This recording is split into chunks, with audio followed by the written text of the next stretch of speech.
नमस्कार दोस्तों, कैसे आप सब। होपफुली आप सब बहुत अच्छे होंगे। दोस्तों, हमारी आज की लाइफस्टाइल कुछ ऐसी हो गई है कि जो चीज़ हमारे पास है उसकी हमें कोई कीमत नहीं है, या हमारे पास जो है उससे हम खुश नहीं। जो हमारे पास नहीं है उसकी हम ज़्यादा चिंता करते हैं।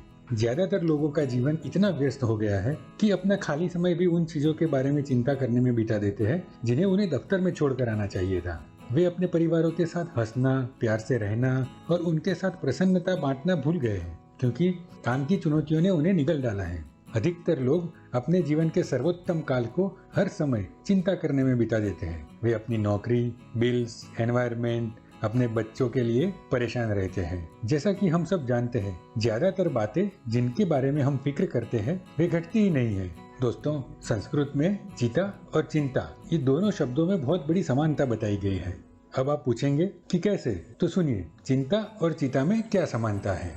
दोस्तों, संस्कृत में चिता और चिंता में बताया है कि चिता जो मृतक को जलाती है, जबकि चिंता जीवित को जलाती है। तो दोनों का अर्थ एक ही होता है, एक मृतक को जलाती है और दूसरी जीवित को जलाती है। दोस्तों, एक अत्यंत सरल विधि है जो चिंता करने की आदत को जीतने के लिए बहुत अच्छी है। वो ये है कि एक आप समय निर्धारित कर लीजिए चिंता करने का, जिसमें आप चिंता कर सकते हैं। हम इसे वरी ब्रेक भी बोल सकते हैं कि ये चिंता करने का निर्धारित समय जिसमें आप चिंता कर सकते हैं। दोस्तों, आपको ये थोड़ा अजीब लगेगा, लेकिन आप अगर एक बार इसे ट्राई करेंगे तो आपको इसका पॉजिटिव रिजल्ट कुछ ही दिनों में मिलना शुरू हो जाएगा। हाँ, तो अगर दोस्तों हम किसी परेशानी का सामना कर रहे हैं तो दिन के सारे समय अपना ध्यान उस परेशानी पर केंद्रित करना बहुत आसान होगा। इसकी बजाय मैं आपको सलाह दूंगा कि आप अपना चिंता करने का समय निर्धारित कीजिए, जैसे कि शाम के वक्त आधा घंटा। अपने इस चिंता के सेशन में आप अपनी परेशानियों में डूब सकते हैं और अपनी कठिनाइयों पर दुखी भी हो सकते हैं, परंतु जब आपका ये समय समाप्त हो जाता है उसके पश्चात आपको अपने आप को प्रशिक्षित करने की आवश्यकता है,